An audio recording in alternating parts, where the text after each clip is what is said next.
The Crusader order, Teutonic Knights.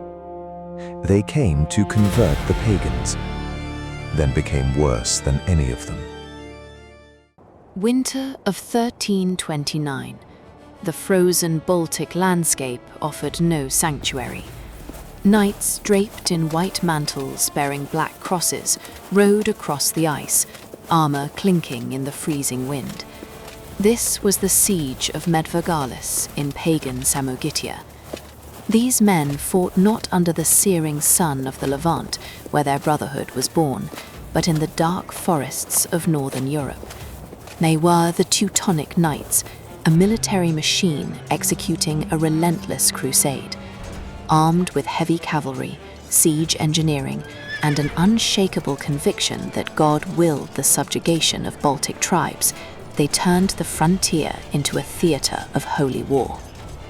Their campaigns were so brutal and organized that they transformed warrior monks into rulers of a sovereign state, rewriting the borders, cultures, and bloodlines of Eastern Europe.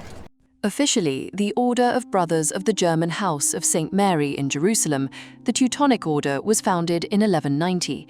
Beginning as a field hospital in Acre, they rapidly evolved into a formidable Catholic military order.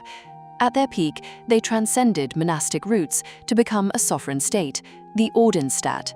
From Middle Eastern origins, their core shifted permanently to the Baltic coast. During their zenith in the late 14th century, their dominion covered roughly 90,000 to 100,000 kilometers squared, encompassing modern Estonia, Latvia, the Kaliningrad Oblast, and northern Poland. They are historically monumental because they forged an independent, centralized medieval empire from scratch, assimilating populations, building vast commercial networks, and establishing a military superpower that dictated regional politics for over 2 centuries. The order emerged from the apocalyptic crucible of the Third Crusade, 1189 to 1192. Following the disastrous fall of Jerusalem, European armies besieged the coastal city of Acre. Disease and starvation ravaged the camps. In 1190, merchants from Bremen and Lübeck repurposed the sails of their ships to create a makeshift hospital for sick and wounded German pilgrims. Militarized in 1198 and recognized by Pope Innocent III, the order stepped into a violent power vacuum. With the Templars and Hospitallers already dominating Outremer, the Teutonic Knights found themselves marginalized. It was the visionary leadership of Grand Master Hermann von Salza, 1109 to 1139, who realized their survival required a new frontier. A master diplomat, von Salza leveraged close ties with Holy Roman Emperor Frederick II and the papacy to pivot the order's ambitions from the doomed Middle East to the fragmented pagan frontiers of Eastern Europe. Teutonic identity was forged by a dual commitment to Cistercian monastic austerity and ruthless military efficiency. Their rule adapted Tempkar codes, demanding strict vows of poverty, chastity, and obedience. However, their operational methods were profoundly shaped by an early, failed colonial experiment. In 1211, King Andrew II of Hungary invited them to the Burzenland, Transylvania, to defend their borders against Cumans. The knights built 5 stone castles, but grew too ambitious. Attempting to place their territory directly under papal authority to bypass the Hungarian crown, they were expelled in 1225. This expulsion taught them a vital lesson. They must never again serve as mere vassals to a secular king. To survive, they required absolute sovereignty.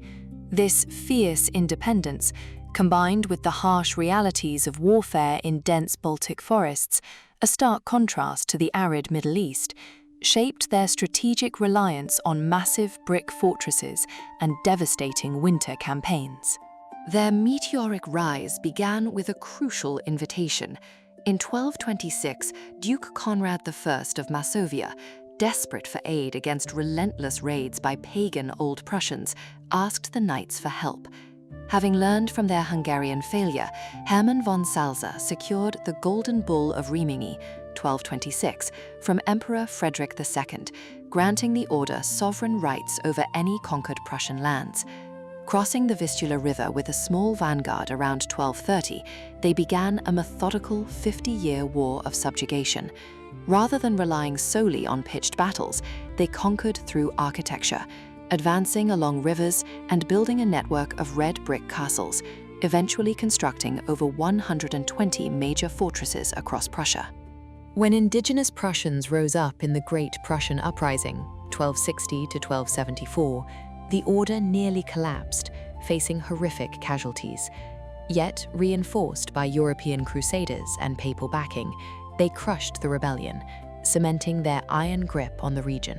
The definitive breakthrough that elevated the order to a Baltic superpower occurred in 1237 with the absorption of the Livonian Brothers of the Sword.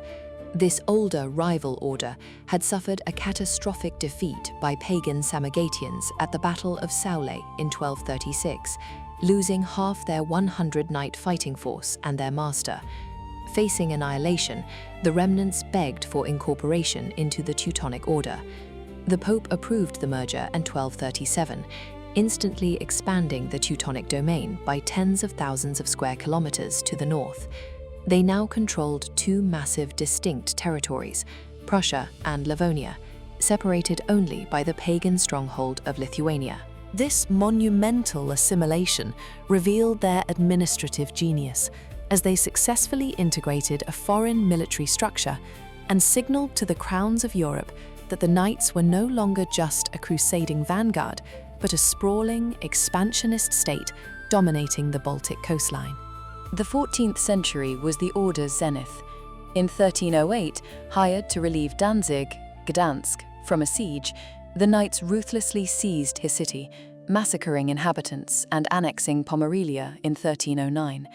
This severed Poland's access to the sea and ignited a century-long enmity. That year, Grandmaster Siegfried von Feuchtwangen relocated headquarters from Venice to Marienburg. Throughout the mid-1300s, the knights waged the Lithuanian Crusade, launching over 300 major raids against the Grand Duchy of Lithuania. Economically, they allied with the Hanseatic League, controlling the amber trade and exporting up to 20,000 metric tons of grain annually. However, a geopolitical crisis struck in 1386 when pagan Grand Duke Jogaila converted to Christianity and married the Polish queen, uniting the order's two greatest enemies. The Teutonic Order is globally famous as the ultimate embodiment of the Northern Crusades, a grueling, icy counterpart to the Mediterranean Wars. They are internationally renowned for their staggering architectural legacy, specifically the Ordensburg, fortified convent castles. The crown jewel, Marlborough Castle, Marienburg, remains the largest brick castle in the world by land area, covering 143,591 square meters. Culturally, they are famous for turning holy war into a highly organized aristocratic enterprise. During the 14th century, participating in a Teutonic raid became a rite of passage for Western nobility. Up to 2,000 foreign knights per season traveled to Prussia for lavish banquets and brutal winter raids. Later, 19th century German Romanticism immortalized them as stoic pioneers of Germanic culture in the East. Their iconic visual, the stark black cross on a white mantle, remains one of the most instantly recognizable symbols of medieval military history. Life within the order was a rigorous blend of monkish discipline and martial elite culture. The society was strictly hierarchical. At the top were brother knights, drawn exclusively from German nobility, bound by vows and required to attend hours of daily prayer. Below them were priests and sergeants, Karlmäntler, who served as infantry. The order was an administrative juggernaut, meticulously recording tax revenues and horse breeding in complex ledgers. To conquered indigenous Prussians, the order could be patron and tyrant. While violently suppressing paganism, they introduced the Kulmer Recht, Kulm law, attracting settlers and founding over 90 towns and 1,000 villages. Ordinary members were often motivated by power and Baltic wealth. Tensions frequently simmered between field commanders and Marienburg administrators. Catastrophic decline began on July 15, 1410, at the Battle of Grunwald. A Polish-Lithuanian army of roughly 39,000 troops annihilated the Teutonic forces of 27,000 men. Grandmaster Ulrich von Jungingen and 400 high-ranking brother knights were killed, shattering the myth of Teutonic invincibility. The First Peace of Thorn, 1411, imposed indemnities of 100,000 koper of Bohemian groschen, roughly 20 tons of silver, forcing massive tax hikes. In 1440, the Prussian Confederation, a union of 53 nobles and 19 cities, rebelled, triggering the 13 Years' War, 1454 to 1466. The Second Peace of Thorn saw the order lose Western Prussia to Poland. Historians debate their legacy. Older German historiography praised their civilizing mission, while modern scholars highlight the eradication of the Old Prussian language, forced conversions, and exploitation. The long-term impact of the Teutonic Order permanently altered the geopolitical and demographic fabric of Northern Europe. Most significantly, they Germanized Prussia, laying the cultural and territorial foundations for the Duchy of Prussia, which eventually merged with Brandenburg to form the state that would unify Germany in 1871. Militarily, they introduced advanced stone and brick siegecraft to the Baltic. Economically, their patronage of the Hanseatic Inc. accelerated the commercial integration of Eastern and Western Europe, standardizing currency and trade laws across the coast. However, this development came at a catastrophic cultural cost. The indigenous Old Prussian tribes were culturally absorbed and biologically diminished. Their language went extinct by the early 1700s, leaving behind only fragmented vocabulary. While they acted as conduits of Western urbanization, agricultural technology, and written law, their legacy of forced assimilation set a dark precedent for ethnic imperialism in Eastern Europe. The Order's legacy is a battleground of memory. In the 19th and 20th centuries, German nationalists and the Nazi regime weaponized their history, romanticizing them as ancient architects of Lebensraum. Ironically, the Nazis banned the real order in 1938. Conversely, Sergei Eisenstein's 1938 film Alexander Nevsky and the Polish epic Crusades cemented their image as cruel invaders. Malbork Castle is now a UNESCO World Heritage Site, meticulously restored after World War II. The Black Cross Patay influenced the Prussian Iron Cross, a symbol still utilized by the modern German military. Beyond controversies, the order survives. Reformed in 1929 as a religious clerical order, the modern Deutsche Orden in Vienna comprises roughly 1,000 members dedicated to charitable work and healthcare, a quiet epilogue to a storm of medieval steel.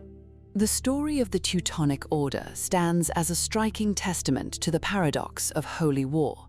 They rode out to build a kingdom of heaven in the frozen wilderness, but instead engineered a formidable, earthly, military-industrial machine. Their arc reveals the immense, often terrifying power of collective ambition unified by absolute ideology, and the inevitable fragility of states built purely on conquest. They connected continents through commerce and masonry, yet extinguished indigenous cultures to achieve it. Ultimately, the knights who sought to conquer the East left behind a legacy that outgrew them, shaping the national destinies of Germany, Poland, and the Baltic states for centuries. Their towering red brick castles remain anchored in the European landscape, monuments of faith, fortresses of iron, and enduring scars on the shores of the Baltic Sea.